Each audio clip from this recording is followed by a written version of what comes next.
Hey everyone, we're back with another week of Find Your Film. This is for the week ending Friday, July 29th. This is Find Your Film episode 126. First and foremost, our director spotlight this week is J. Lee Thompson, a director I really admire because he's had a really long career from the 1950s through the late 80s.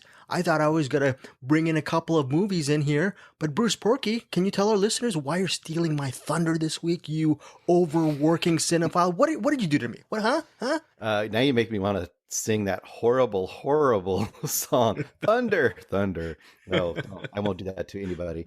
I don't know. I just got, I think what did it to me was I looked at the IMDb and I saw lots of movies that he did that I had seen and lots of movies that I recognized. And I was like, he's done just a kind of a crazy array of movies. So I just started watching another movie because I didn't have my box movie.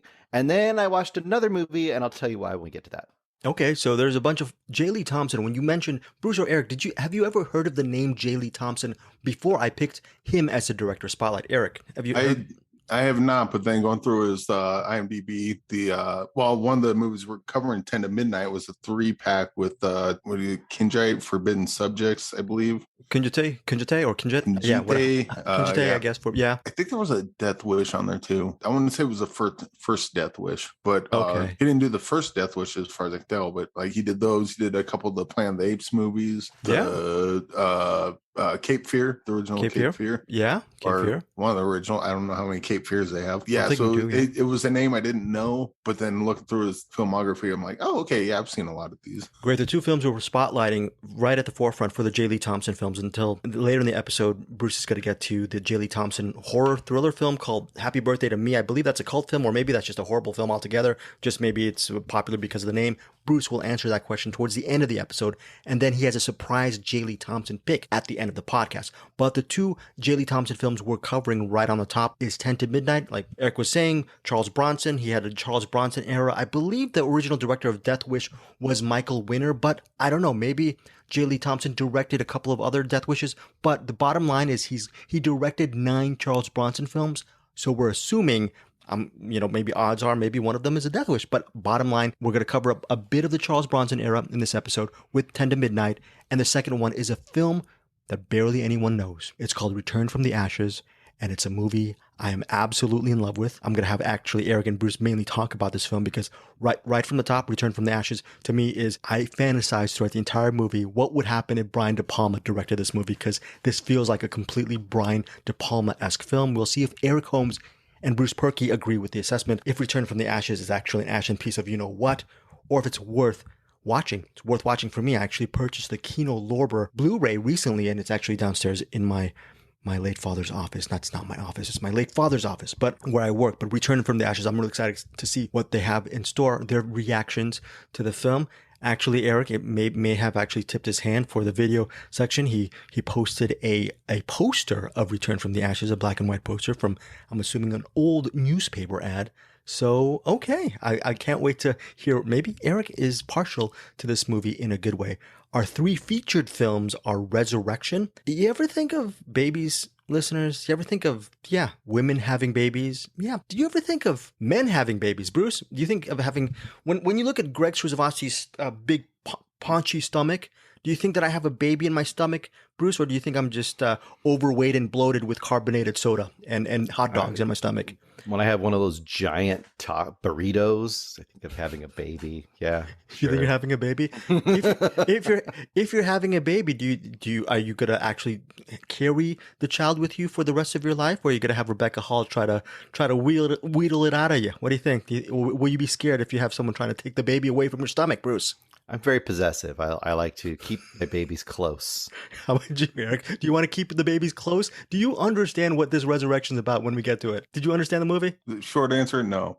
No, that is not me. It is a somewhat of a remake of Junior with Arnold Schwarzenegger, I guess. Okay, that's so funny. I was asking you not because I am questioning your intelligence, Eric. I wanted you to say no because I think that no is the actual answer for all 3 of us. Eric might be speaking for me and Bruce and putting words in our mouth deliberately because no might be the answer regarding if we understood what Resurrection headlined by Rebecca Hall and co-starring Tim Roth, is all about. Secondly, we're doing a documentary, mixed media documentary, sort of a Talking Heads animated film called My Old School. I'm actually going to leave it to Bruce and Eric regarding how much we can talk about My Old School. All I know, it's very interesting. Bruce, this is a little bit of a spoiler. If it's hitting theaters and if you're a documentary fan, baseline, is it worth maybe a trip to your matinee theater to actually watch it because of the aforementioned animation and subject matter, which we will cover on this episode?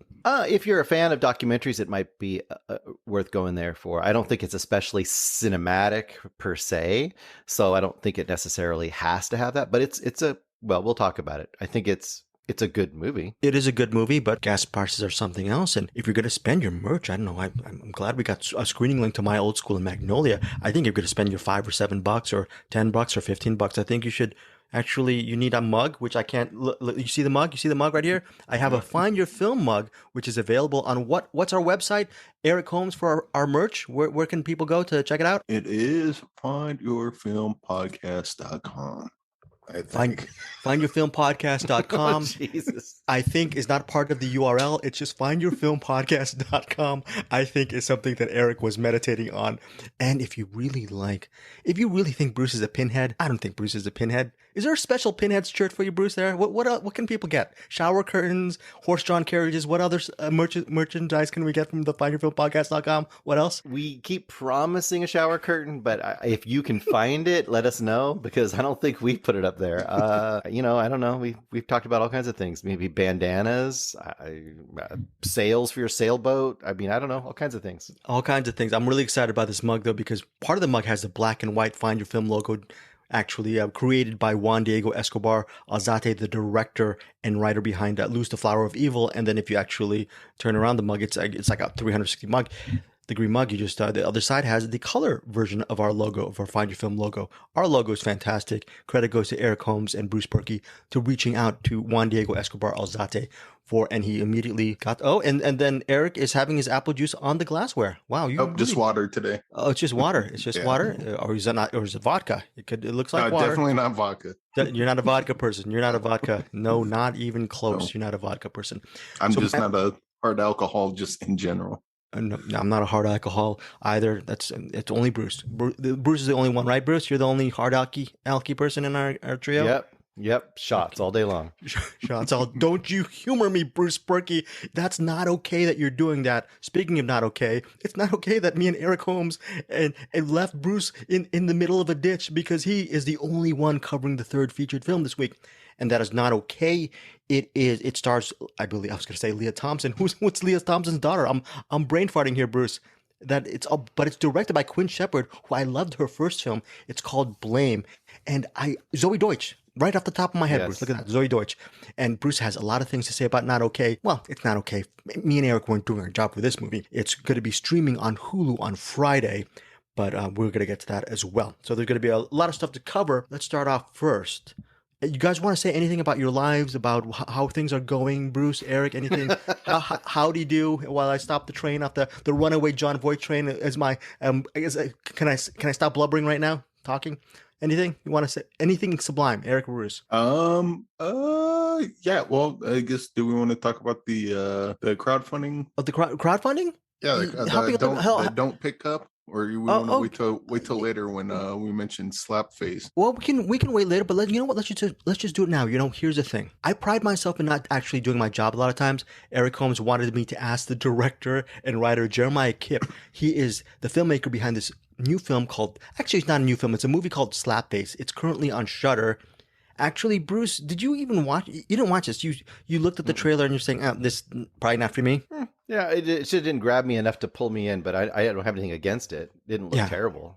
Yeah, no, I really love Slapface. Stars August, I think, Maturo. He plays a 12-year-old boy, and he has an older brother played by Mike Manning, and they're brothers, and they play a game of Slapface. The beginning, Eric, it starts with them slapping each other, and it's pretty tough to watch. And ultimately, amidst this whole brother abuse dynamic, comes a monster within the neighborhood. They live in a sort of a little home out in the woods. There might be a monster, a creature who lives right in the nearby in an abandoned building. So that is the premise of Slapface. You're wondering, is the monster real? Is it the figment of the imagination of the 12-year-old boy? Really good performances. Mike Manning plays the older brother. The aforementioned Jeremiah Kipp is a writer-director. Now, going back to Jeremiah Kipp, the one thing I didn't do my job on, which Eric Holmes, I mean, if he did the interview, he would actually ask this question right off the top, because out of us three, he is very passionate about crowdfunding campaigns, indie filmmaking, and helping filmmakers as much as you can with the hard-earned dollars you have in your respective wallets or purse. Now, Jeremiah Kipp, it says on his Instagram, he is a New York-based filmmaker. He has an Indiegogo project called Don't Pick Up. I have a feeling, Bruce, that the reason why Eric Holmes is really interested in Don't Pick Up is because it sounds sort of like his favorite movie last year. You think? Yeah. What was it? Yeah. What was that movie? What was that movie that you thought was a masterpiece? I thought was a masterpiece. It's not okay for me to talk about Don't Look Up. It's not okay. Okay, so no comment from Eric Holmes. Here's Don't Pick Up as a fundraiser. Taking the pre-COVID dream to make Don't Pick Up a film and making it a reality in a post-COVID world. This is why this Indiegogo campaign is pretty cool. Currently, there are 56 backers. As of this recording, there are about 22 days left. By the time you listen to this, 21 days left. 74% of their flex goal of 7,000 is there. We will put a link to Don't Pick Up. And again, Jeremiah Kipp, the director-writer of Slapface, is behind this Indiegogo campaign. So if he's behind it, if he's supporting it, personally, I've seen Slapface, so I really enjoyed that film. That movie, actually, is really cool. We can just cut. We'll just mention Slapface right now. This week, it's currently, you can watch it on Shudder. If you have Shudder, which Eric and me and Bruce has, and I have no idea how Bruce watches about 20 movies a week, because it seems he lives in the world called Shudder on a daily basis. I don't know how many hours a week do you put. Do you even just go on Shudder and just like look at all the really interesting films out there, Bruce? Is that your number one streaming thing of choice? Some weeks it is, yeah. I don't know if I watched anything this week off Shudder. I don't think I did. I think I failed. I failed you, Shudder. I'm sorry. I was a Shudder guy. This week. I saw Hellbender and I saw the aforementioned Slapface. Slapface is currently streaming on Shudder, but this week the reason why I was able to interview Mike Manning, August Maturo, and also Jeremiah Kipp is because the movie comes out this week on DVD, VOD, and digital. So if you don't have Shudder, I'm going to leave links below on our show notes where you can actually purchase it on Amazon. And most importantly, I'll have a link regarding the crowdfunding campaign that Jeremiah Kipp is helping with Indiegogo. Yeah, that's going to be a big part of our findyourfilms.com. Eric Holmes, you are tasked now with you're going to be like, you're going to be a big inspector. You're going to be going around the world looking for Indiegogo campaigns for us to talk about on the podcast. Is that a job that you can handle on a weekly basis? Can you do that with Indiegogo? Yes, it is. Yes, it is. And if you listening have a crowdfunding campaign, either out now or coming up, let me know, and we'll talk about it. Maybe, like we had Derek and Tony come on and talk about the Headliner, which was just fun. It didn't quite get to 100%, but it got close enough that they're still making the movie, as far as I can tell. So no, we didn't do that. You did it, Eric, because unlike me and Bruce, you're actually thoughtful. We had them on. Okay, but okay. We have a bond, but me and Bruce, we're not. Bruce, are you here to help other filmmakers? What do you think? Are you on Eric's side or are you on Greg's dark side? What do you think with the Indiegogo crowd? I'm the gray man. I am right in between the light and the dark. The gray man. Okay, we also should be hearing about. Forgot the name of it. The Virginia Madsen one. Virginia Newcomb. Which you actually donated some money to, right? Yeah. Okay. Yeah, keep us up to date. All of this stuff will be housed on findyourfilms.com. And this is a site where I've been working on, Bruce and Eric have been working on with that extra content. Bruce, what did you and Eric and William Linus from Movie Bears Podcast and Andrew Martin from Andrew Watches Movies, what did you guys do over the weekend? You hung out together with each other for about an hour and a half. What did you guys do? Yeah, before work, for me, at least, on Sunday, we all got together and had about an hour Zoom spoiler discussion of the new movie Nope. And we had a really good time doing it, and people seem to dig it that have listened to it so far. So if you haven't listened to it, go check it out. And especially, Go check it out if you've seen Nope. And then if you haven't seen Nope, Eric says it's still okay.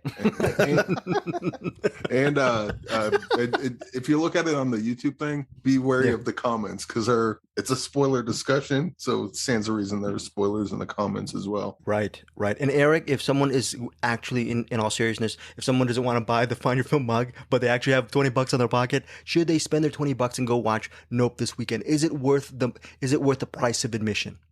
I think so. In fact, they just had a Movie Bears episode yesterday, and they were talking about it, and they got kind of like William obviously really loved it, and there was kind of teetering reaction with Jim and Brad. So that might even be a good one to listen to see if it's in your wheelhouse. I think a lot of people like it, but a lot of people or some people seem kind of perplexed by it. Maybe it didn't all come together, but it's also one of those movies that's got a lot going on. So maybe spend $10 at the cheaper theater and then go back and spend another $10 to watch it again.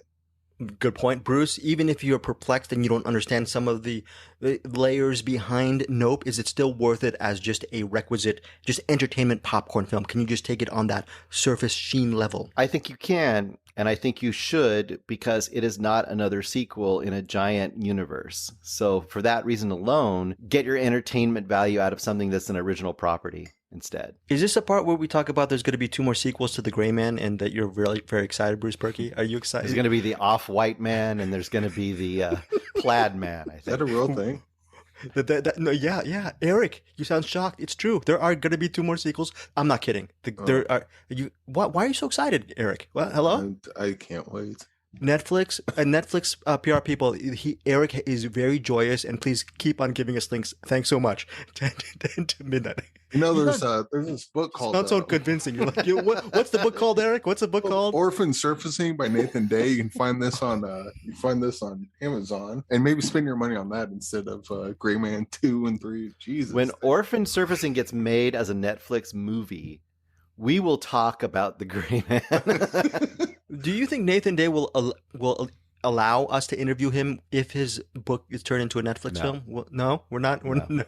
Oh, Nathan Day, Cinematics Facebook group member. He's out. He's like, no, too good for you guys. I need one of these days. I need to throw a good review off the rails and talk about Orphan Surfacing. Because I always do it with bad movies and it makes it seem like the book's bad, and it's not like at all.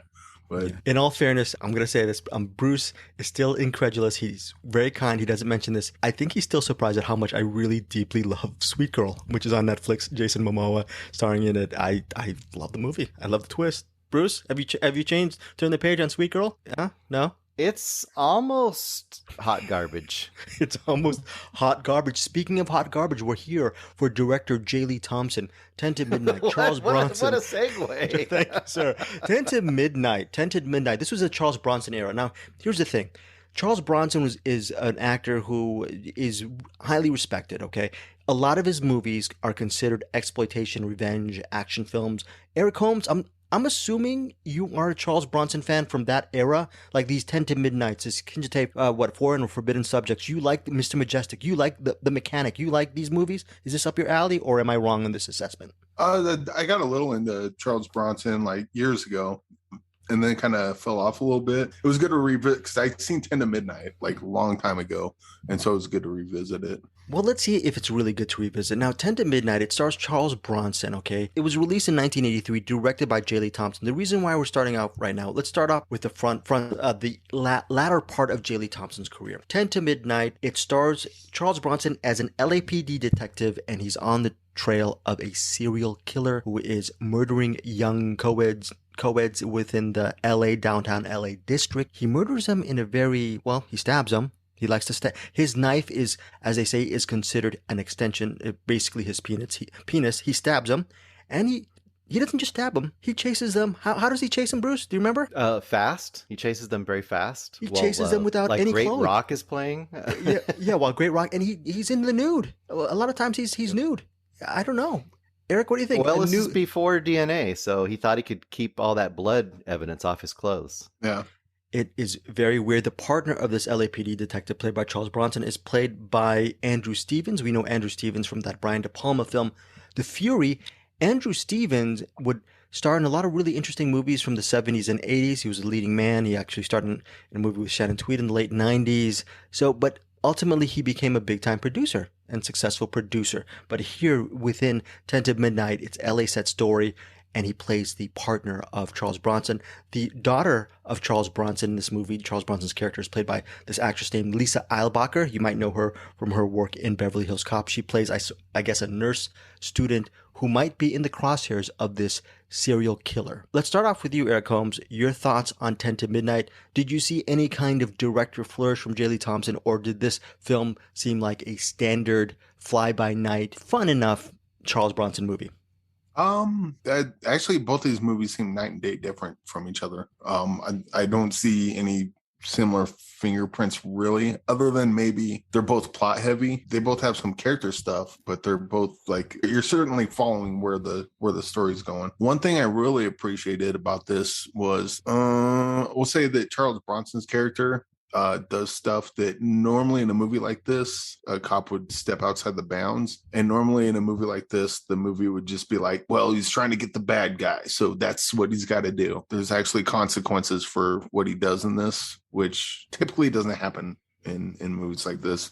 Usually the cops steps outside the bounds, does something egregious, and the movie's totally on their side because, oh, they had to do it to get the guy. But that's not what our justice system is supposed to be for, even though it often is. So I really appreciated that. The guy playing actually a lot of the acting in this is kind of not great. Wait a second. Gene Davis playing the killer, Warren Stacy, the guy. He has his apartment. When you're at his apartment, you see him, and he has a picture of himself in his apartment in a black belt uniform. I mean, isn't that awesome? So there's the killer that he's a little too over the top for what I think this movie's going for, and the any of the women that get stabbed. Those scenes are really tough to watch, and not because they're not. They're tough to watch because they're just like kind of straight exploitation. Yeah. You can just. They're nude. On top of that, they're just like, no, and I'm like, I see like 30 exits that you can take right now. Just turn and run. Okay. Like that. None of those scenes were really thrilling. They were mostly like they weren't set up very well. But Kelly Preston, by the way, is one of the co-eds. She's in this movie, Kelly Preston. Yeah, and Kelly Preston. Yeah, she's in this as well. So yeah, just anytime the killer was going towards them, it turned into like a Friday the 13th kind of thing, where the kills get really cheesy. But everything else I really liked. I like the story. I like the characters for the most part. This could have been like I could see like this could have been like that close to being like 7.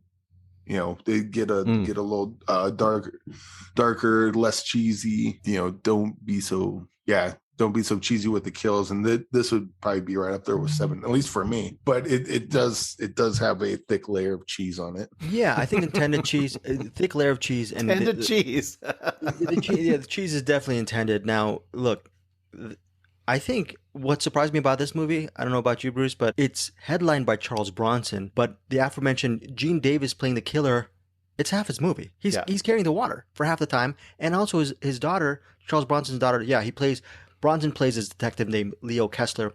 And his daughter Laura is played by Lisa Eilbacher. She carries the water too. So, and he seems like almost a supporting player in this movie until the third act. But I appreciated how it really focuses half of it focuses on the killer. And if you're in for a cheesy Charles Bronson movie, I think this actually fulfills that kind of meal. Does that make it a good movie? I think it's really up to the person. If Charles Bronson is your jam, I think you have to see 10 to Midnight. Our buddy Jason Kleberg over at Force 5 Podcast, I believe either him or the other guest host, they mentioned 10 to Midnight as one of their top 5 Bronson films. So let me throw it to you, Bruce. Do you see any kind of merit regarding 10 to Midnight? If does it stay in its lane? Does it do the job, or was it a disappointing watch for you? So this is a joint that's directed by J. 3-star banger Thompson. First of all, yes, exactly.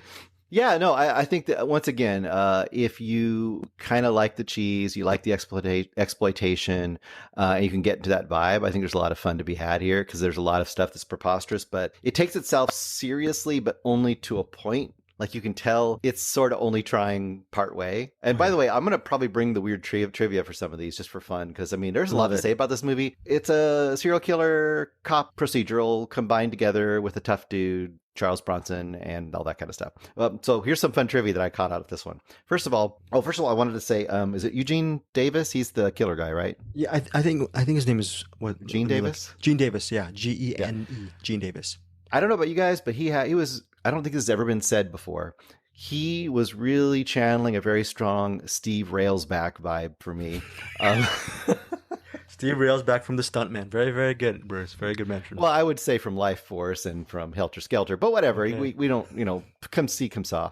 And that's not the only Charles Manson reference that'll happen tonight in reference to 3-star banger Thompson. I would say though, so when he was pretending to be the serial killer dude naked, he had to get everyone used to him being naked around the set. So he was walking around naked all the time because it's the 80s and why not? Right. And he was doing that and she would not look at him. She would not look down at little Gene. And so he wasn't that little. Yeah. So 10 to midnight, man. 10 to midnight.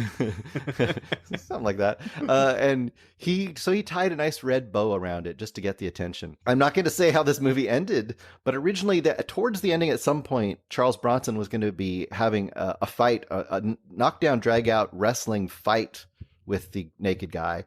And Charles Bronson was like, no, I'm not. He vetoed that right out of the gate. And 10 to midnight means nothing. They just had a script sitting there. They thought 10 to midnight sounded good. They combined the two, and there you go. That's the movie. I think David Cronenberg must have read that wrestling with the naked man fight. Yeah, he took it. He was like, I'm doing this. The reason why I was listening to another podcast, I believe it's called The Wrong Reel, and the Wrong Reel podcast, and they were mentioning why Charles Bronson liked working with J. Lee Thompson.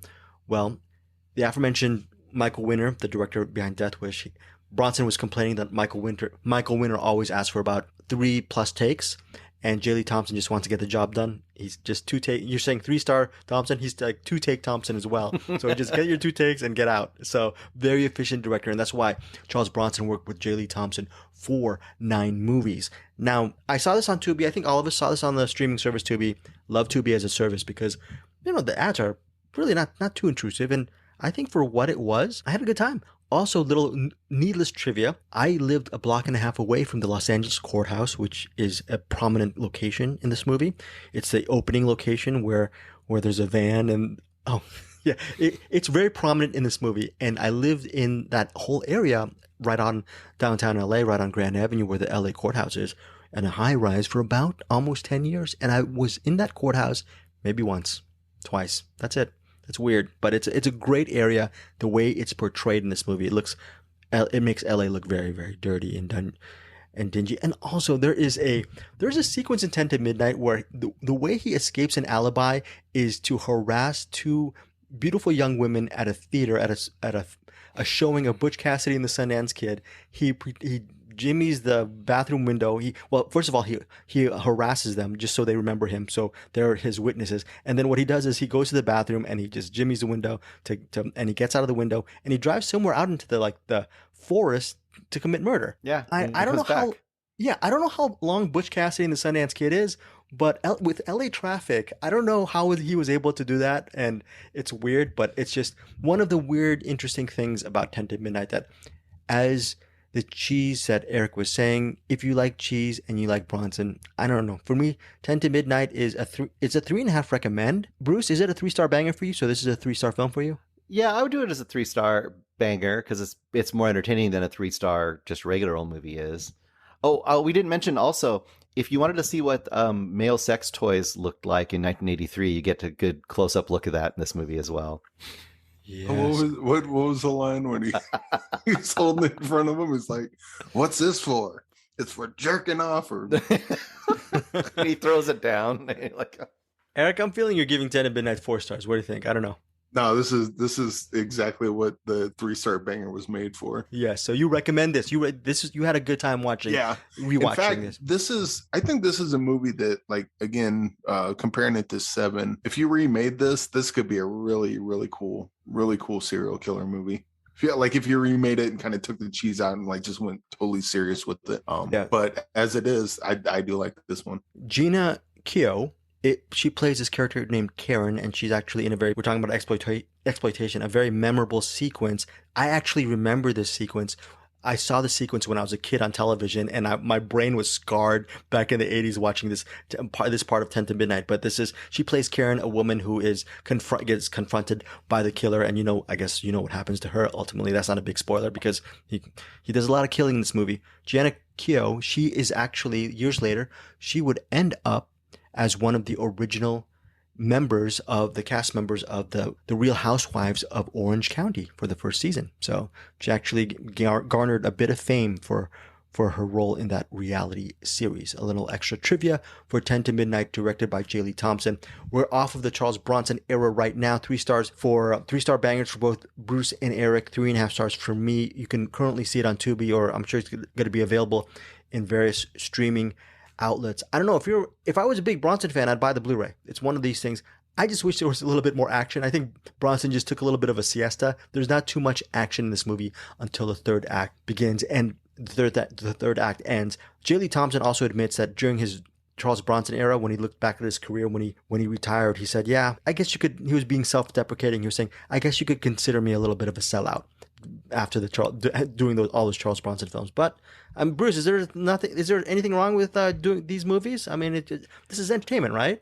Yeah, well, and I think that was one of the things I read about him too, because I didn't find a ton about him biographically, but one of the big things was that he was annoyed by people that didn't just make movies for entertainment. So he kind of always made movies for entertainment, I think. I mean, you could say he got into exploitation later on, but realistically, if you look at his history, he was always making pretty much entertaining movies. So yeah, hopefully those 2 movies of J. Lee Thompson you're going to be reviewing at the end, hopefully some of them do have merit. Now I'm wondering if this is actually a movie recommended by my mother, Return from the Ashes. I had never heard of this movie, and I actually decided to watch it per her recommendation because she's usually good with movie recommendations. It's 1965, directed by J. Lee Thompson, stars Maximilian Schell, co-stars Samantha Eggar from The Brood, a movie that Bruce likes, and she was also in a movie called The Collector. I don't know if you guys have seen The Collector, Eric, the one with the butterflies and Malcolm McDowell, and also Ingrid Thulin. This is one of those movies that is, I don't even know how to do a plot summary of it. It's 105 minutes. Some of it's set in the Holocaust, and a woman returns from her time in post-World War II. Okay, it's Paris. She is back to reunite with her former lover. She was formerly a rich Jewish doctor. This actress, Ingrid Thulin, that she plays this woman who is just returning from just a real tragedy of war, of the Holocaust. Ingrid Thulin, she plays Dr. Misha Wolf. She returns to reunite with her, I guess, let's just say lover, played by Maximilian Schell. Yeah, husband. Yeah, I guess we can say husband. Yeah, they were married.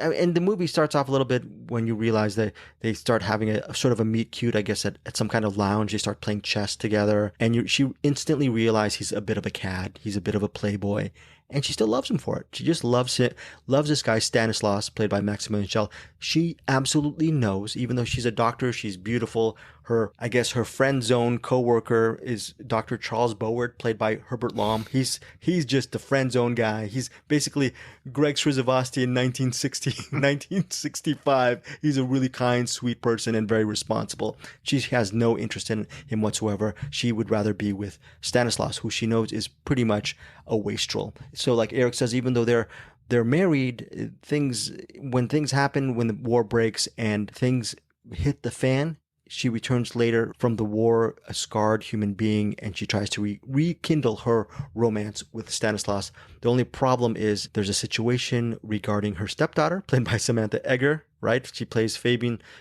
Wolf, right? And there's a sort of a love triangle that goes on, and I think that's it. That is the premise of Return from the Ashes. Returning from the Ashes is a doctor, and it's about how is she going to reunite with him? Is her former lover, her husband, is he fooling around with her stepdaughter, who by the way, the doctor never really paid any attention to. Ingrid Thulin's character, she never paid attention to her stepdaughter. So you're wondering, she's not a really perfect human being. She's had tragedy. Also, within the first several minutes of this movie, you have Ingrid Thulin, the doctor. She is like a zombie. She's catatonic, obviously from the Holocaust. She sees something happen in the train that she's in that's absolutely tragic, and she is still catatonic. That is a horrific opening moment. Seen at the end of the movie, there is a De Palma-esque countdown to a situation where there could be a killing, and you're wondering how that's going to work out. It's like sort of like the Hitchcockian bomb under the table situation that I thought is really brilliantly executed. I thought this was a really cool soap opera-esque kind of thriller. Eric, did you see validation with Return from the Ashes? Did you see a little bit of skill regarding the storytelling, or am I overhyping this movie? Oh, I love the shit out of this movie. Oh, sweet. It was just kind of actually maybe this is the fingerprints from 10 to Midnight, because Charles Bronson, he's the air quote hero, but he's not a good guy.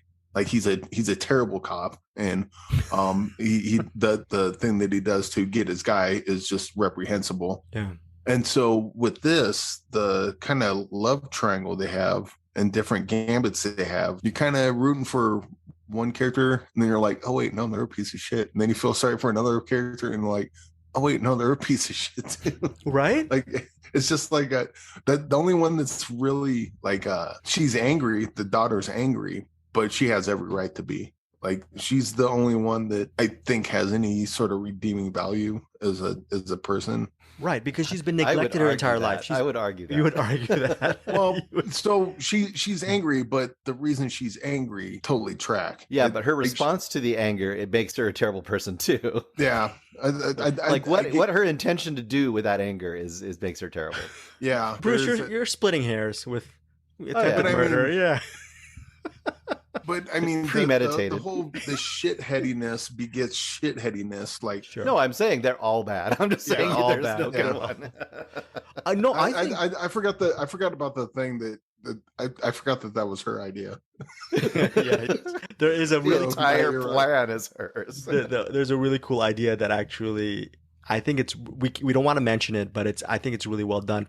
Actually the only good person in this movie might be Herbert Lom's character as Dr. Charles Bovard Bovard. Yeah, he planned a murder too. I forgot. So Bruce, your thoughts on Eric loved the out of it. How did you feel about Return from the Ashes? Did it have some merit as well? Well, it was directed by J. 3-star banger Thompson.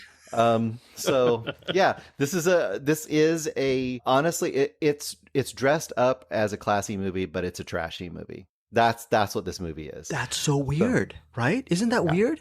Because it starts out, I mean, I was very confused for about the first 30 minutes because you have her, sullen and like shell-shocked from being in the concentration camps and riding the train home. And she looks old and scarred, and she can barely no personality hardly. And then we have this extended flashback where we saw how she met him and what led her to it and what led her to getting taken by the Nazis and all that stuff. And I'm thinking, oh, this is going to be a melodramatic, but a serious drama about her, trying to get her love back after the effects of the war and how she's been scarred by it. It's going to be this, this kind of dramatic thing. And then it just takes a hard turn. Basically, right after she gets back, Herbert Lom meets her and he's like, oh my God, I didn't even recognize you. You look terrible, basically, is what he says. You look terrible. Let's get you some plastic surgery. So bang, they get her some plastic surgery. You look great now. Let's go have you meet up with your former guy. And then she meets up with him. And there's this whole subplot. I'm not going to say the whole story, but there's this whole subplot for about 20 minutes where she is pretending not to be who she is. And they're fooled that is not who she is. And then they just go like, oh, surprise, it's me. Then it becomes another story. And I'm like, this plot is ridiculous, but I was having a great time all the way through. Yeah, no scrutiny. Do not scrutinize this plot or it's ridiculous. And I do want to say Samantha Eggar. Yes. She is chewing up this role. Like she is just loving it. So and good. I don't know how known she was before this, if at all. But this definitely would get people to notice her, I think, because it's like, wow, who's this person? She's popping off the screen. Even if you don't think her performance is it's not super grounded. Maybe she's like really, like I said, she's just being the femme fatale times 10. She's doing a great job at it. You said trash. You said entertaining trash, Bruce. Was it entertaining trash for you? Yes, it was. It was entertaining trash. But once I accepted that, once I was like, oh, I see what this movie is. I was thinking it was something else, and I'm like, because I was like, this is tasteless. This is the most tasteless use, and I think I still agree with this. It is. This is about the most tasteless use of the Holocaust I've seen in a movie in a long time. Mainly 100%.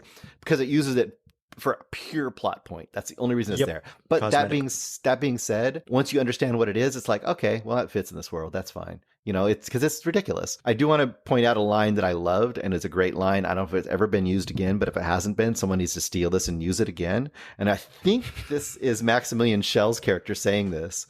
And she says something like, she says to him something like, you don't want me, you just want me for my money. And he says, I want you and the money, not necessarily in that order. That's so amazing. Eric, as a writer, did you like the fact that, like you said, all these people are pretty much unlikable? It's hard. Isn't it hard to actually have really unlikable characters throughout the entire story? I mean, you got to pull for somebody. And by the end, actually, I would say they're likable as characters. They're just not good people. There's characters that are good people that, like, I don't like them. Either because they're boring or annoying or whatever. Like these characters, we'll say they're certainly interesting. All the plot stuff that happens, I was eating it up the entire time. Just like the coming back from the Holocaust. There's something with the kid we don't want to mention. Setting that up with the whole thing that they had where they thought didn't know, because it makes sense that they wouldn't know that she's alive. Wow, you look a lot like my ex-wife. Which sounds ridiculous, but she even says she got a fake tattoo on her arm so they can. Oh my god, my gosh, it's so unforgivable using that as a plot point. Ridiculous. So, I guess how else are you gonna no fair how else no, are you gonna get I'm just saying, like, not recognize his wife. The only way that works is if you believe 100% who the fuck came out of the Holocaust. No one. Oh shit, you did? Like that's not no, I'm saying they still believed it when she said, "Oh, well, I got this. I just got this fake tattoo for you." That's just it though. Well, I mean, that's not how tattoos work. They don't work that fast. But I'm just saying it's kind of preposterous, but at that point you're going with it, right? Yeah. I mean, you're. Also for the time, no, they got tattoos back then. How risque was this movie at the time? It feels kind of risque. It feels, yeah, it does. Well, there's a whole maybe 15, 20 minutes devoted to estates and inheritance, right? Yeah. I mean, yeah, there's so many things in this movie. I don't even know if guys, correct me if I'm wrong, it has a little bit of a pot boiler element to it too. I think for me, this is a 5-star banger because it's not a classic movie, but it's just this trash that I purchased the Blu-ray. I will continue to watch. If I want to see harrowing things in my life with a bit of cheese into it, I'm gonna watch the first 5 minutes with the train sequence. If I want to see a black and white Brian De Palma scene where something might go off or might not, I'll go to the end. If I want to see a chess scene that really goes nowhere and is ridiculously constructed, I'll go to the meet cute. Eric, that's not true. The chess scene at the beginning is very those themes of thinking a couple steps ahead is pretty much the entire movie. They make sure that chessboard is right in the front of the scene all the way through, too. In case you didn't get it. But the whole idea that, Jules Dawson setting up everything and then just slowly paying out, there's a lot of that in this. I think the only thing that doesn't quite work is they kind of cheated at the end because of what they showed and then what actually happened, even though, you could probably figure it out. I just like, with the whole theme of playing chess, I do like that they set it up as thinking 3 steps ahead. And at least in my opinion, I thought they actually pulled it off because watching all the gambits pay off in certain ways. Other than that one shot where they cheated that, I think a lot of their gambits could work to some degree. Like none of it doesn't make sense, I guess. Listener, this is how interesting Return from the Ashes is. I just said Return from the Ashes is a 5-star film, but Eric did a really interesting rebut regarding the importance of the chess gambit and the different gambits in the movie. This means this is a very interesting movie to talk about. We don't want what is your rating for this, Eric? That's 5 stars for me. That's amazing. I am I wanted to go with the 3-star banger just for the bit, but I really liked it. It was just as soon as they put it on and they started just doing stuff, I was just on the edge of my seat the whole time. Like, and again, this is probably like maybe this is just my thing with Windfall and the one we did last week. With you really like these kind of. Yeah, you like these kind of things, especially. I think. What was the one he did last week? I'm completely the cow. What was the other name for the cow? Oh, the cow. Yeah, the cow. Gone in the night. Yeah, Gone in the Night. They should have kept the name the cow. They should have. The blood cow or the cow. Yeah, that's amazing. I like movies like that. This is probably why I responded Jules Dassin so much. Is when you can set up kind of a Rube Goldberg device isn't the right thing, but that kind of thing. I think so. Where you're setting up the plot and then you get to watch the plot play out. And then this one had like 3 or 4 different versions of that, like throughout the movie. It was just like one plot after another. And the whole time it's going, I'm like, and then what happens? So maybe that's just a Windfall kind of had a little bit of that. So maybe that's just my weakness, I guess. Yes, again, Return from the Ashes, as we speak, you can actually watch it for free on YouTube. Just look it up on YouTube. I actually purchased a Kino Lorber Blu-ray of Return from the Ashes. I love this movie so much. Apparently, I thought Eric would just really enjoy it and appreciate it. He gives it a 5-star banger as well. Bruce also, in his own way, gives it a 3-star banger. So this is all, we're all on board regarding Return from the Ashes. So that's amazing. I got the bit for you, Eric. I got the bit. You can just let it go. Okay, now, regarding 5-star bangers, 3-star bangers, I just wonder our theory or our thoughts on this movie called Resurrection. Abby, if you're watching this, it means that something went wrong.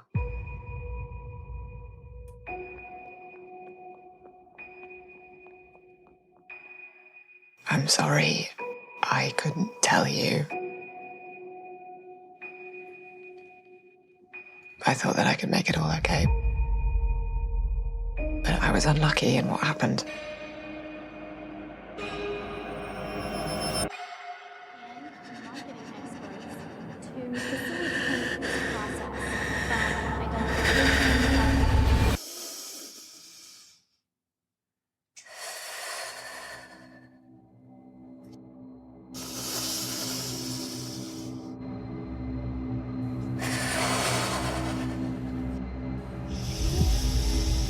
I know him.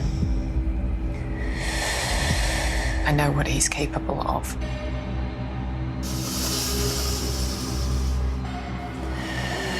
I think you're having an episode.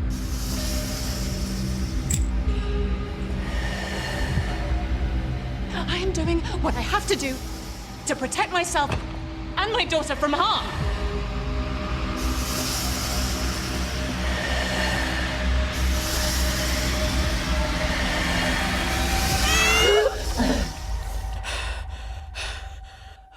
It's been 22 years, Maggie. I just want you to be happy.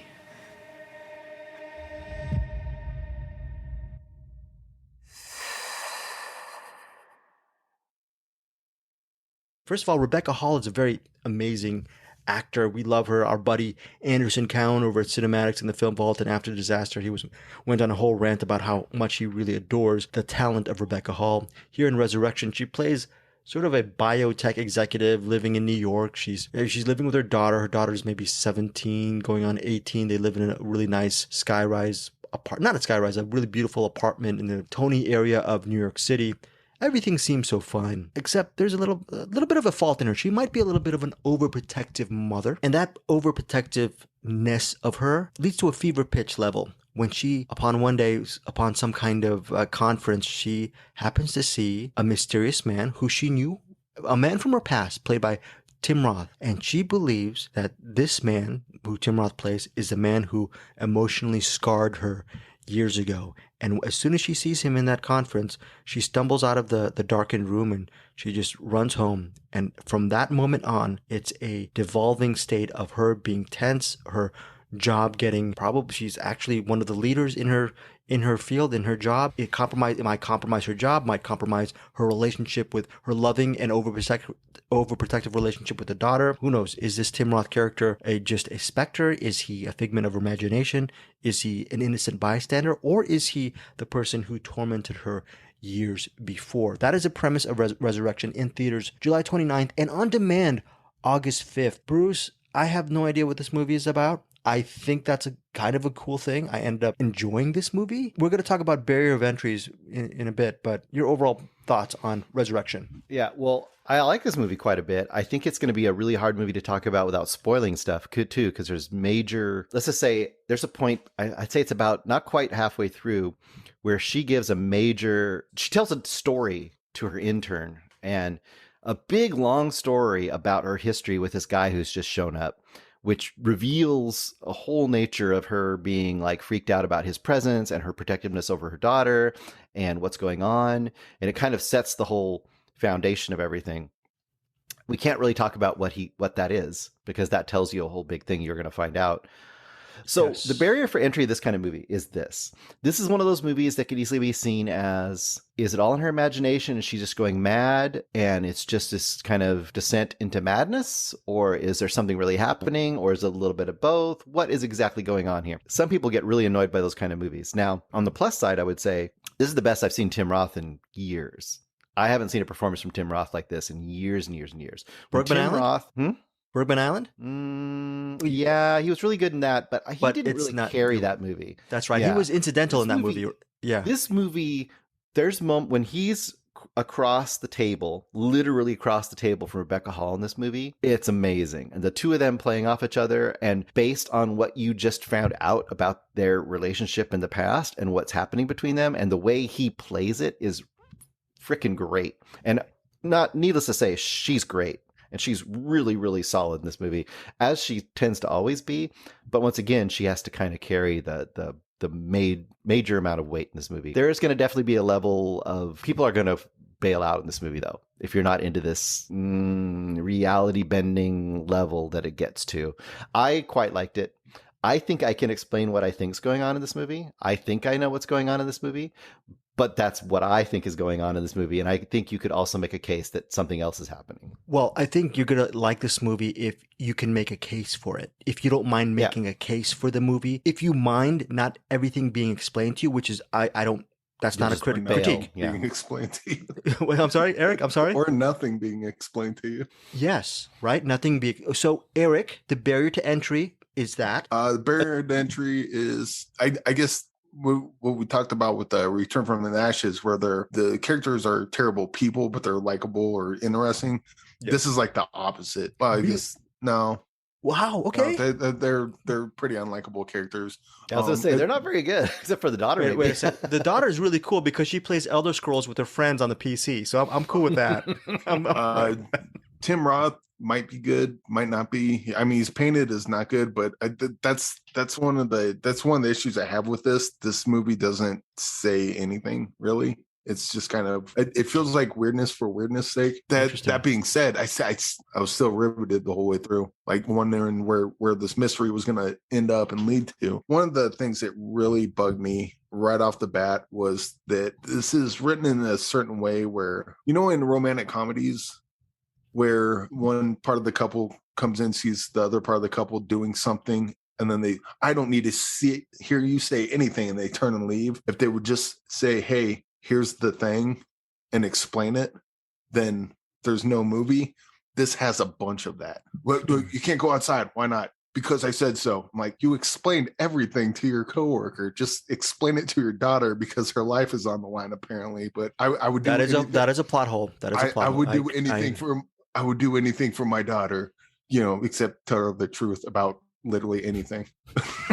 That's a good point. You make a good point. But at the same time, that's not really a plot hole because of where this goes or doesn't go. I think a lot of people might find this movie interesting. I think some people are going to be pissed off when they find out that this movie goes nowhere. Spoiler alert, I guess. But well, that's interesting that you say it goes nowhere. I feel like it goes somewhere. I think a lot of people will agree with you, Eric, that it goes nowhere. But if it does go nowhere, is it something that you would recommend as a cinematic experience regarding the editing, the pacing, the thriller elements? Okay. This is about the journey. This is not about the destination, because the destination, I think, is akin to it was all a dream. That's not what it is, but it's equally unsatisfying. In my opinion. I think this works best as like a character study almost. just watching her slowly dip into madness. She's so good in this movie. Yeah. And so from that perspective, it's really good.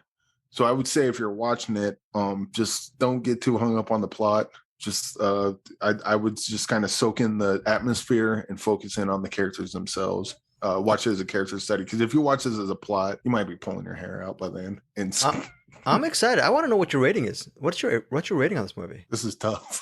Come back to me. I'll come back to you in a second. Bruce. I liked it. I know that much, but for me, this is a tough one. For me, this is a strong recommend. I mean, a strong enough recommended 4 stars, 4 out of 5 stars, because it's one of these things. If you like ambiguity, if you don't mind being a little bit frustrated with the ending, and like Eric was saying, it's about the journey. I liked a lot of the way this was shot, the score, the way it was paced and edited. It's just a really well done movie, written and directed by Andrew Siemens. Great performances, like you were mentioning, with Rebecca Hall and Tim Roth and the daughter, played by Grace Coffin. She's also very good in this movie. Yeah, this was an overall, as far as the journey goes, it's a 4-star journey for me, except the caveat is we have to warn people about certain people will, like Eric said, will be pissed off regarding the resolution of Resurrection. So what do you think, Bruce, regarding your rating? I think you guys are absolutely right about warning people about that. I think it went somewhere. I have a theory about where I think it went, but that's because how I read it. I will also give it 4 stars too. I enjoyed, I think, the plot a little more. I actually liked the path, and I think there's a resolution, but once again, that's me. One thing I do want to point out that I think I really did enjoy about the plotting of this. I know you're really annoyed about the daughter thing, which I get that. I also have a reason I think that works. But one thing I did really like, though, was I like the fact that people started telling her to get help. Like they're like, no, you need to get help. You're having issues. Yeah. Here is a card. Get help. And I like the fact that, and I'm not going to say how it resolves with her daughter and stuff, but I think how that went, I also liked. So there's some things, because I don't think it resolved the way you think it did, but that's me. That's my theory. Anyway, I liked it. 4 stars. We're good. Eric, back to you. Yeah, I think that's about right. 4? You're going to give this 4 stars? Yeah? Probably, for you. Yeah, because you don't sound like you like it that much, though. 3.5, though, maybe. Well, see, now I'm thinking of like what I just said, like watching it as like a character study. Like the acting's great, the way they do the character is great. It looks awesome. I just didn't like now that I'm thinking of it, I'm watching it as I guess a narrative, like a traditional narrative. There's a plot, and it doesn't, in my opinion, it doesn't work at all like that. It's just too confusing. But all the stuff that they do right, and I did enjoy watching it as I was watching it, even though I was pulling my hair out by the end. But probably 3.5. 3.5. 3.5? Is that a generous 3.5? It sounded like a 3 for you, but no, that's a 3.5 that maybe could go up to a 4. Oh, good. Or it could go down to a 2.5. Who knows? Like maybe I'll watch it again and hate it. Just all the stuff that pissed me off, maybe pisses me off more. Or maybe after we're done recording, Bruce tells me what he thinks of the ending, and then I'll go, oh shit, I didn't think of that. And then maybe it bumps up to a 5. Who knows? This is 100% watch this movie, and you're going to feel a way about it one way or another. Or maybe you'll just be absolutely confused like I am. Okay, so that is Resurrection. Eric gives it the low score of 3.5. That's not a low score, though. That's still a recommend. Even though he had issues with it, he felt it went nowhere at the end. But as far as execution, he was fine with it. It's with a lot of parts. So Bruce and I both really enjoyed it for different reasons. We give it 4 stars. Again, I think all of us really warn you guys that get ready for some kind of, like Eric said, get ready to feel some kind of way about Resurrection, okay? Yeah. Let's just say this, okay? We're warning you already. Okay, Eric, sorry. They always have that thing that you can make a bad movie out of a good script, but not the other way around. This is proof that you can do that. You can make a good movie out of a bad script. Wow. Okay. On the poster. Yes. That is very interesting about Resurrection. I'm glad we had this talk about this movie. It's one of these things where I feel like Rebecca Hall, she gets a lot of lead roles. She directed that movie that was released last year on Netflix, Passing. Do you guys feel she's still an underrated actress, or is she just getting really good roles now? She's at the peak of her career as far as that, and she did that movie last year. I forgot what that, The Night House or something. The Night House, yeah. Yeah. I don't think she's underrated with film lovers, but I think in the average person doesn't necessarily know who she is. Yeah, she's so good in this movie. I'm sure, Bruce, you liked watching her unravel for the entire narrative. Was that really? Oh, sure. Yeah, absolutely. Right out of the gate, when I saw how like she was so in control and this businesswoman kind of a thing, I was like, okay, here we go. We know where this is going. So it's so good. And again, it stars Grace Coppin, who I think she's really good as well. It's not a really meaty role, but it's a very substantial role as well, because she has to actually go toe to toe with Rebecca Hall, and I believe she does a really good job as well. Again, in theaters on Friday, July 29th. Another movie that we're covering, this is a documentary. It's called My Old School. It comes out in theaters July 29th. I don't even know how to even start with this movie. It centers on what is it? It's a documentary about Brandon Lee. Very good. It's a documentary about a person named Brandon Lee, not the Brandon Lee who passed away, not the actor who passed away. It's a school kid. Back in 1993, 16-year-old Brandon Lee, he is enrolled at Bearsden Academy, and it's a secondary school in a well-to-do suburb of Glasgow, Scotland. It's a really nice area. The academy's a very interesting school. A lot of people are very strict there. There's a certain way to conduct your business. But this 16-year-old Brandon Lee, on his first day of school, people notice him right off the gate because he doesn't look like your average 16-year-old. He looks a little bit older. Bottom line is he's a bit of an eccentric. He ingratiates himself with various students, and the rest of the documentary, part of it is animation style. The talking head interviews are obviously not animation style. So it's good because it is a talking head documentary, but they fill in with these flashbacks and a lot of animation sequences regarding My Old School. Basically, throughout the rest of the documentary, you realize who this Brandon Lee is. Why is he here at Bearsden Academy in 1993? Why does he look a little bit older than the average teenager? And it's directed by filmmaker John O'McLeod.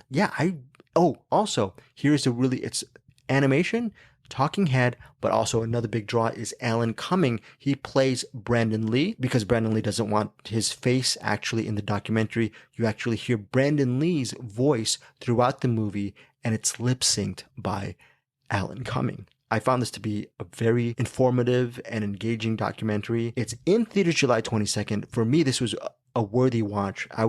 It's a movie that because of just my schedule, I was able to actually get this movie under the gun. I'm glad I was able to see it. I do recommend this movie just on a base level, especially if you love documentaries. If you want to actually uncover the secret behind Brandon Lee, I think it's very cool what's uncovered regarding this documentary. Eric, your thoughts on My Old School? Well, first of all, the Alan Cumming thing, him lip syncing the interview with Brandon Lee. Yeah, I thought that was I think that was kind of cool how they did that. Oh, and the director was one of the kids in his class. Yes.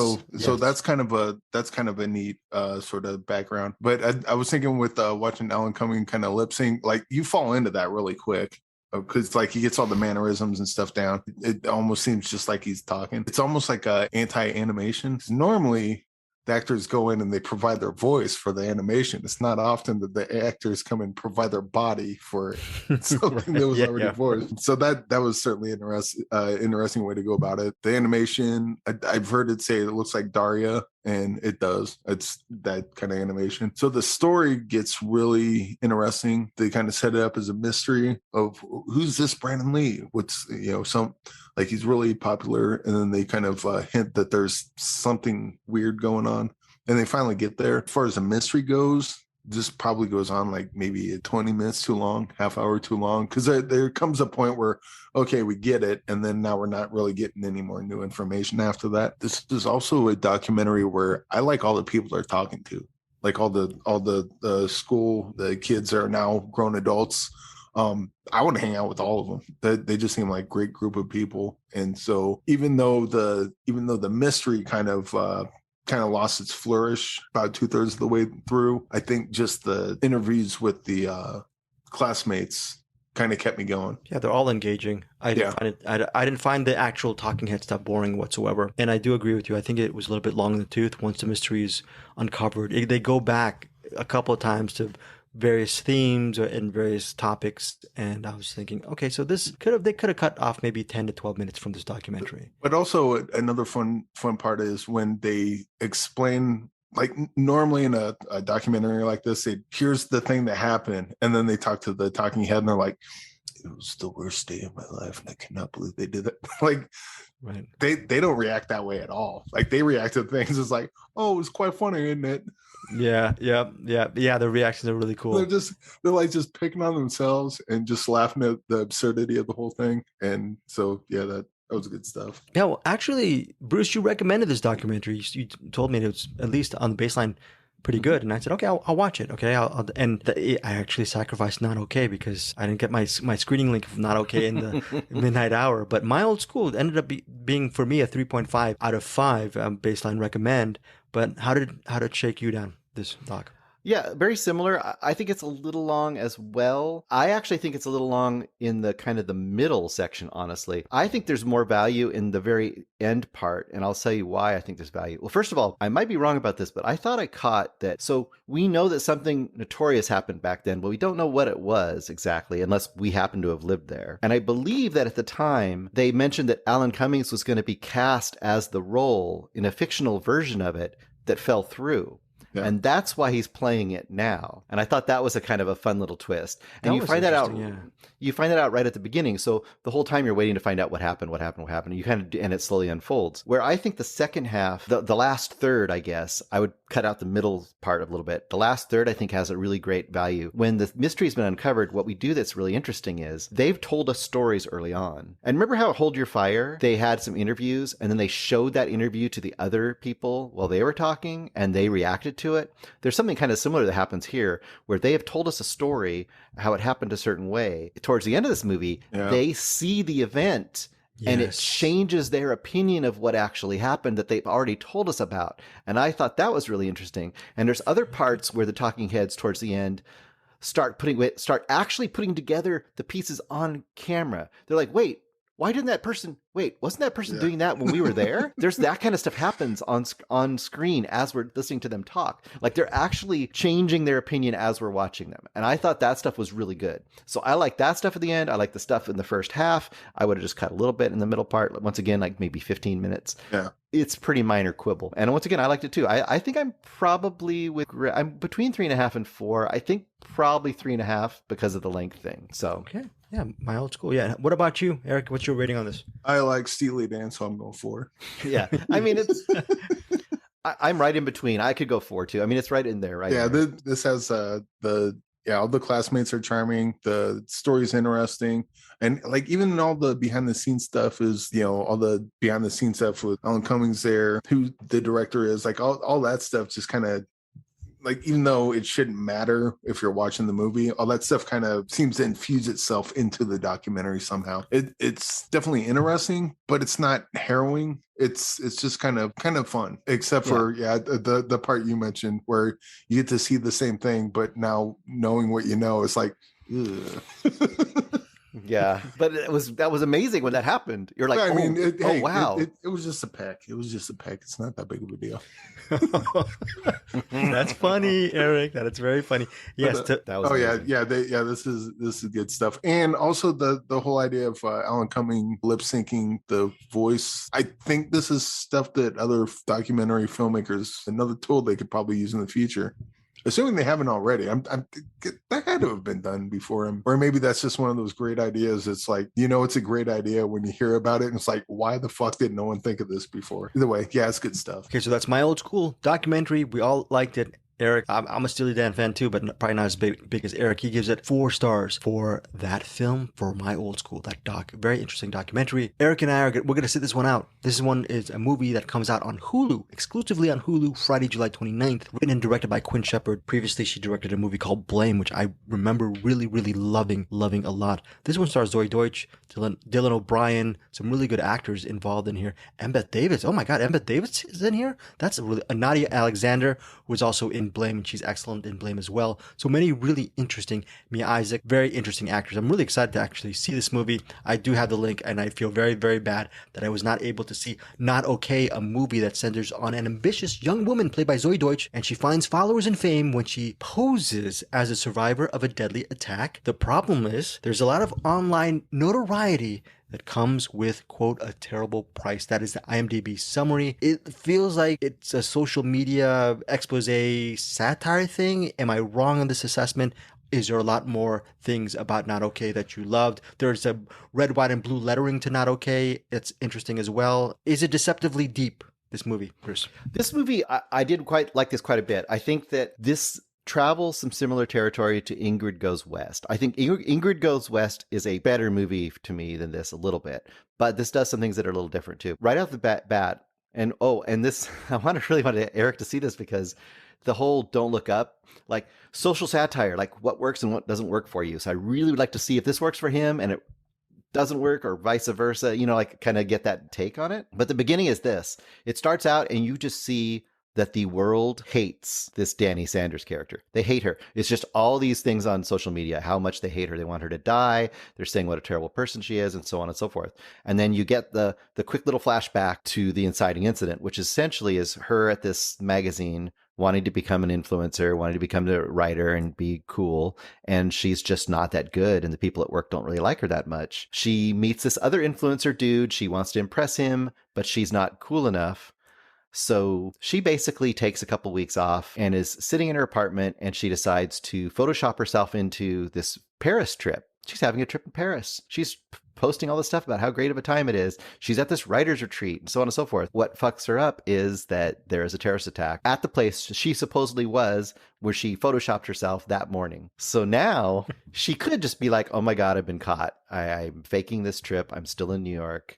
No, she's not the type that does that. She's the type that will wait till those people that were coming back from Paris come into New York and sneak herself into the crowd and come off the plane so her parents can cry and meet her. That's the kind of person she is. And this movie basically follows her along her path. And this is the epitome of a movie where you hate the quote protagonist a lot. And it becomes this giant social satire of like this kind of person and what this kind of person means. And can this kind of person be redeemed? Should this kind of person be redeemed? There is definitely stuff in there about like, quote, cancel culture. Once again, I don't believe in. I don't think that's a real thing. I think this is a really interesting movie. And I think that the way that Zoe plays the character is what works. Because you do feel yourself caring for her and going back and forth with her and wanting to, because you're with her the whole time, but then she'll do abhorrent things. So you're constantly pulled back and forth. And I think the ending is absolutely uncompromising and absolutely perfect and absolutely is going to frustrate people. So I think the movie could frustrate people too. Were you okay, you liked the ending. I liked it. I liked it a lot, but I can see a lot of people being really unsatisfied by the way that it ends. Or I think people could be out all the way too. Because it's showing this it's the same way as Don't Look Up, right? If Don't Look Up works for you, it works for you kind of all the way around because it's the tone and what it's telling you. This does similar things, but the tone is different. And this tone works for me. So. Wow. Okay, so that's Not Okay. Bruce, it comes out Friday on Hulu. What is your rating for Not Okay? I would go 4 stars on this. I think it's really good. There's some really good work by other actors in here, especially Mia Isaac as Rowan. She is a main character in this. I don't want to describe who she is and how she gets sucked into the world of Danny Sanders or how Danny Sanders maybe weasels herself into her world. It's interesting. It's good. Okay, very, very good. Not Okay. It sounds like a very interesting movie. Comes out Friday on Hulu. Well, I don't know. Hopefully, I'm still behind. I'm a couple weeks behind. Hopefully, I'll get to it. I don't think you've seen Blame. That might be a movie for you to see and put in the box as well. And for what's in the box, Bruce, Blame, the movie Blame, which Quinn Shepard directed as well. Also, a quick mention is a movie called A Love Song. Eric, did you have something on your mind you wanted to say? Oh, no. Okay. There's a movie called A Love Song. It stars Dale Dickey and Wes Studi. We came here for a field trip, 1970. 10th grade. Rained the whole time.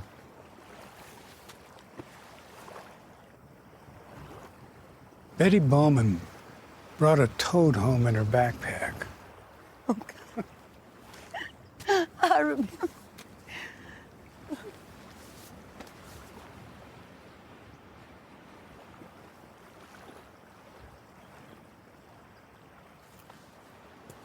You tried to kiss me that day.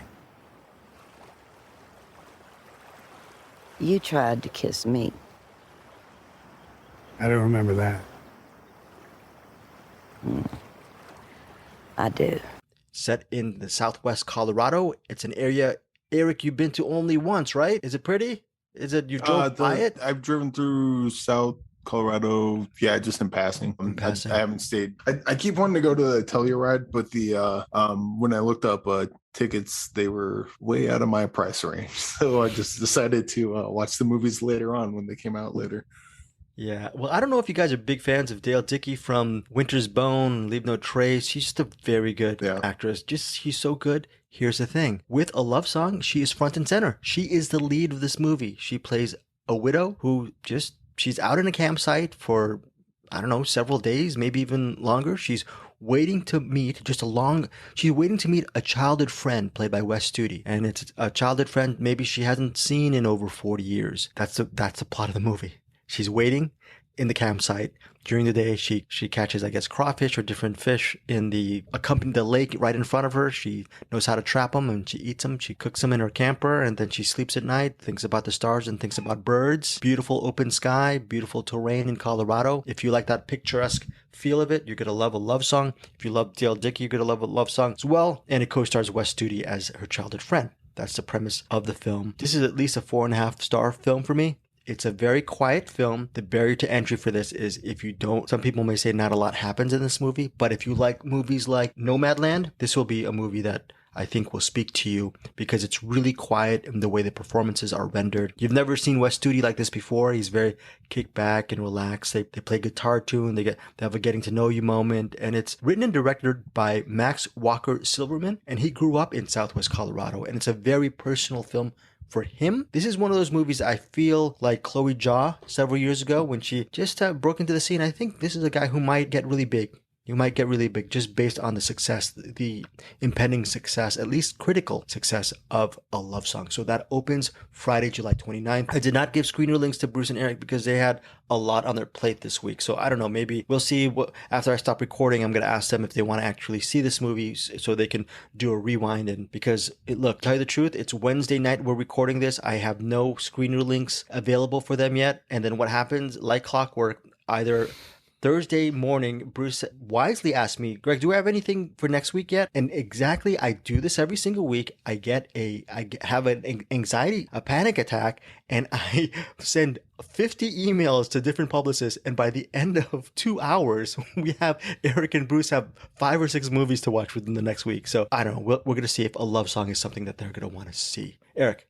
I wanted to point out, you haven't posted it yet, but you did the interview with Dale Dickey, Dale Dickey and Wes Studi, and I do a good job. Am I okay? I'm not going to give away what Studi said, but you asked what are some good movies from their past that are under. Give it away. Give it away. No. You got to listen to the interview when Greg posts it because Wes Studi has a great answer. And in fact, I think both their movies should probably be put in the box. And Bruce, I'm sure you've seen both of them, but the answer he gave, I was not expecting that, but I agree 1,000%. I'm so sorry, Eric Holmes. I'm going to override you, guys, listeners. If you want to listen to the interview, I'm going to post it up later this week. I'm going to post it on our podcast cinematics. But this is Find Your Film. What are some of the gems? This is us asking actors and filmmakers to find a gem from their own collection to give to us, me, Bruce, and Eric, for us to watch. Eric, what does Wes Studi want? Is it Heat? Is it Geronimo, an American legend, directed by Walter Hill? What is the movie that he suggests that we watch? And Bruce, do you have a guess? Because you haven't listened to the interview. What is that Wes Studi film? Do you have any? No? Dances with Wolves? Okay, Eric, what is it? It was Mystery Man. And the joy on his face when he said Mystery Man just lit my heart up. That sequence in Mystery Man is one of the 2 best things in that movie. Okay, so I don't know. We'll put that in the box, Bruce. If you put that in the box, I think, I don't know, maybe I'm wrong in this. Whenever an actor or filmmaker actually has something put on the box, maybe all of us should at least try to see it. The way I said it, I made the plebes, us, look like a low-rent human beings. If Nathan Day put something in, does that mean Eric? Maybe, I don't know. But anyways, I think that'd be kind of a cool idea. Mystery Man is one. And Eric, do you remember what Dale Dickey's 2 recommendations from her body of work is? Do you remember? So she had Winter's Bone, and I can't remember what I thought Was she in the other one, or was that the? Yeah, Leave No Trace. She has Leave No Trace or Winter's Bone. Bruce, you can pick one of them to put in the box as far as maybe Winter's Bone. Is it because it's 2010? You think you want to put Winter's Bone? They're both great, but Winter's Bone would probably do a good rewatch. So, yeah, Winter's Bone. Okay, we'll do Winter's Bone for... Speaking of what's in the box, we're not going to get to the box yet for Bruce because he's got to unearth some really good, JLT movies.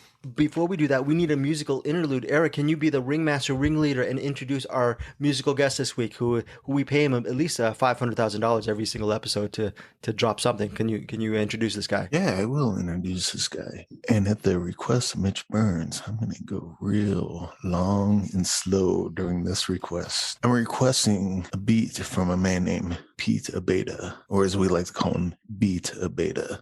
Sorry I'm taking so long, but I just really want you to savor in this beat that Pete's about to drop. So yo, Pete, drop that beat. Who's in the box? Oh, what's in the box? You lie! No! What's in the fucking box?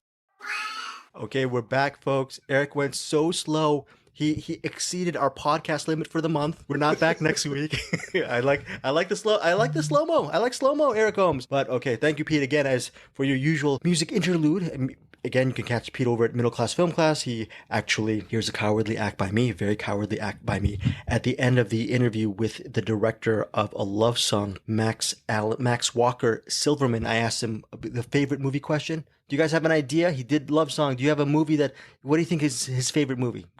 Eric, you guess. Right off the top of your head, what do you think? Gremlins. Gremlins, ooh, good one. Bruce, why don't you guess? Just right off the top. Usual Suspects. Oh, very good. His favorite movie is Shrek, and I did not have the balls.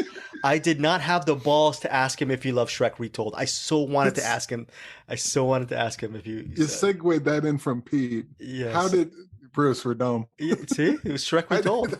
How did that just go right over both our heads? Yeah, so anyways, I really feel bad regarding Shrek Retold. I really feel bad that even though J. Lee Thompson was my guy this week, actually the person who's doing the hard work is Bruce Purkey. Let's throw it to Bruce. There are 2 JLT movies that we have yet to get to. Let's start with, I want to start first with the surprise pick. Oh, you do you? I would love to. Yeah, please. Okay. Please, surprise pick. It's from 1966. And here is the cast, the main cast members. We have David Hemmings. You know David Hemmings from Blowout? Blowout and no. Deep Red. Oh, Deep Red, yes. Yep. Blow Up, you mean? Blow Up, but my fault. Yes. We have Deborah Carr. You saw Eye of the Devil? Eye of the Devil. Wow.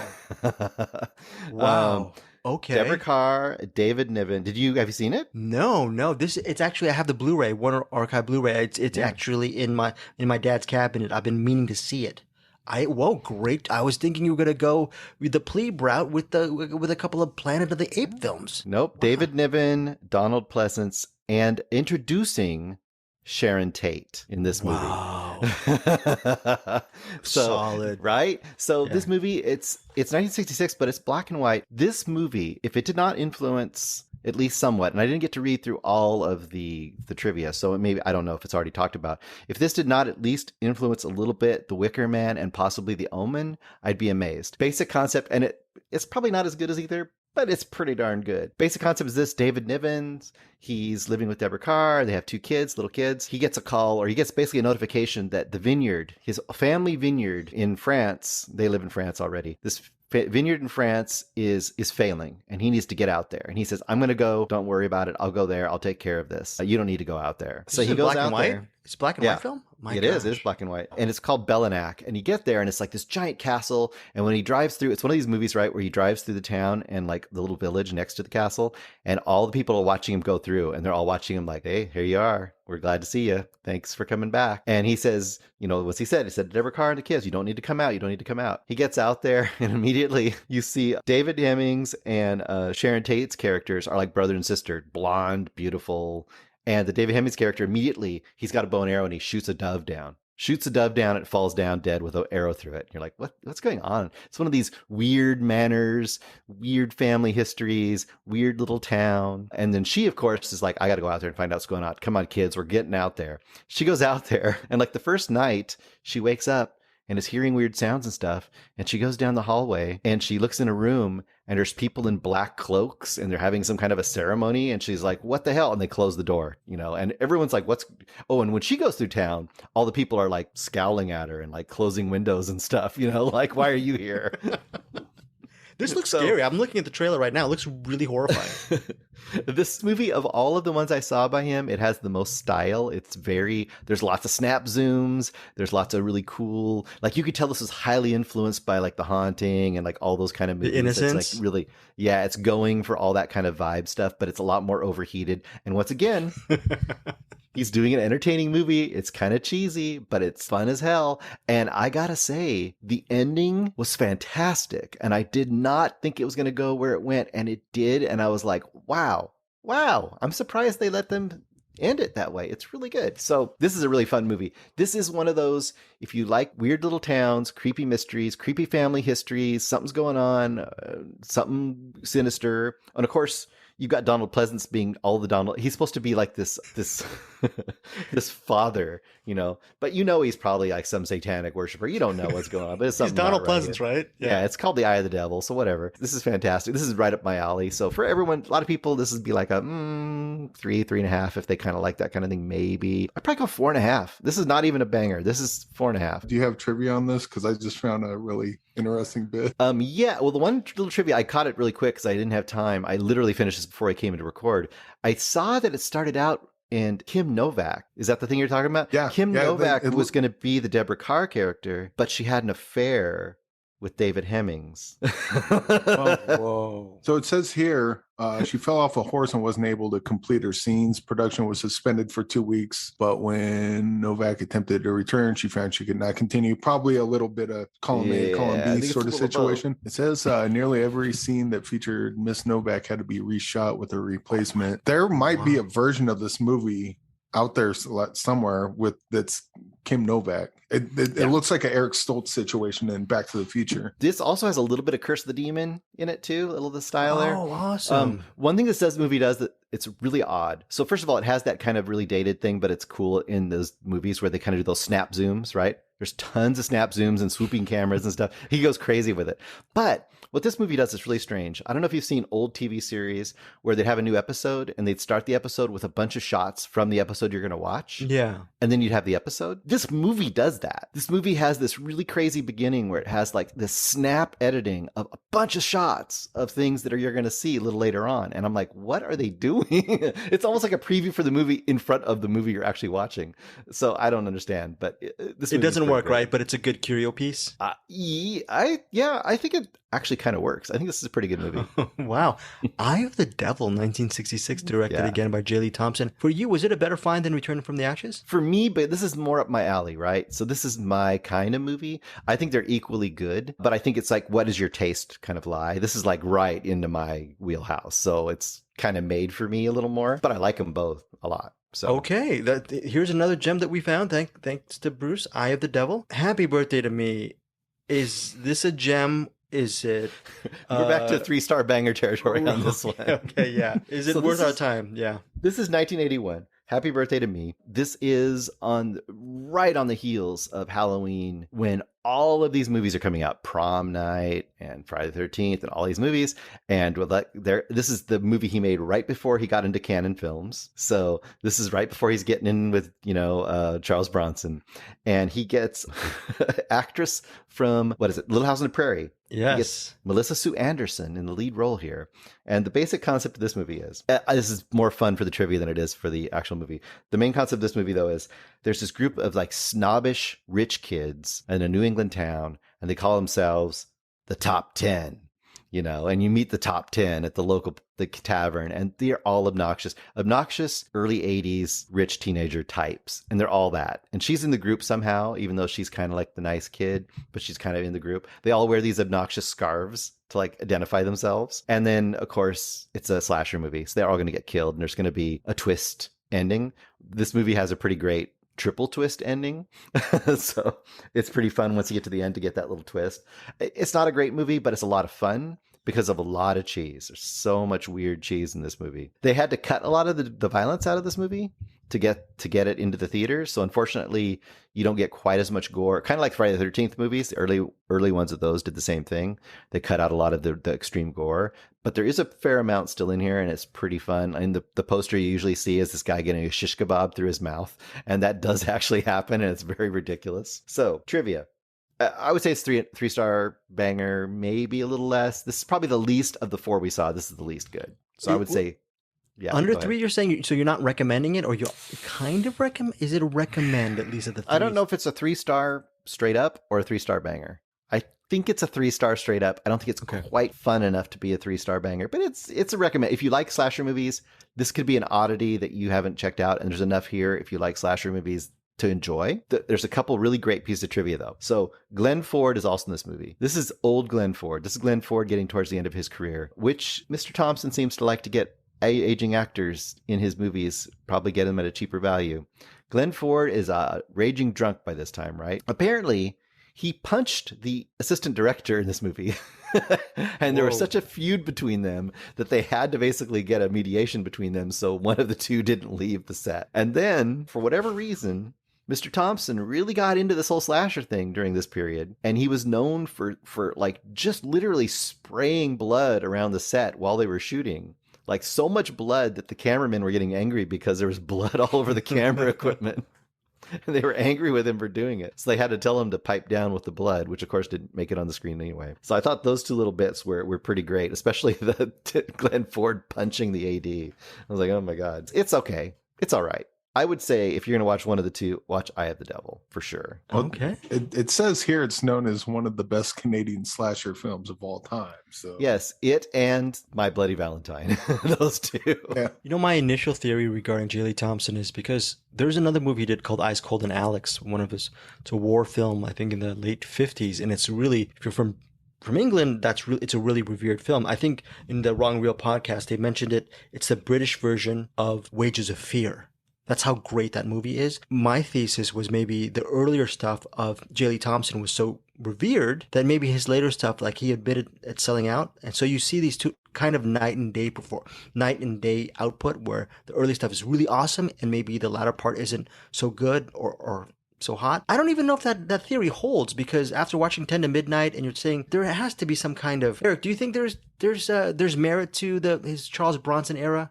As far as that, you don't see that as a come down. Do you see that as that's what I was trying to like. Do you see it as a come down for him, or is just times change and he rolls with punches with the business? I mean, I just got because I didn't watch the ones that Bruce saw. I haven't really watched enough of his like recently to get a feel on his fingerprints, but the ones I've seen, like the Planet of the Apes, like I don't know. It seems like Bruce said earlier, he just wants to make entertaining movies. And he does. Yeah, and so I don't think it's any more than just that. Like here, we got the story. I like the story. Let's make it entertaining, and that's what he does. And different people are going to get different things out of it, but I don't think anyone's going to be bored by him. He's got a pretty big filmography to go through, but of the ones I've seen, I've never looked at a movie that I saw that he did where I was like, oh yeah, that's no. I didn't get through that one. Bottom line is he's no Sidney Lumet. He's not even a Maya Deren. You don't see that stamp. But what you get is this, we're talking about hodgepodge.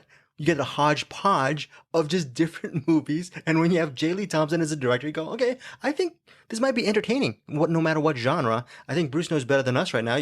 Bruce, you saw 4 films from J. Lee Thompson. Are you kind of almost promised at least a diverting time with him? Yeah, I think so. I think there's something to be said for all those, and they have a lot of people who love the Planet of the Apes movie he did. A lot of people like the Death Wish 4 that he did. They like that one because it's kind of over the top and crazy.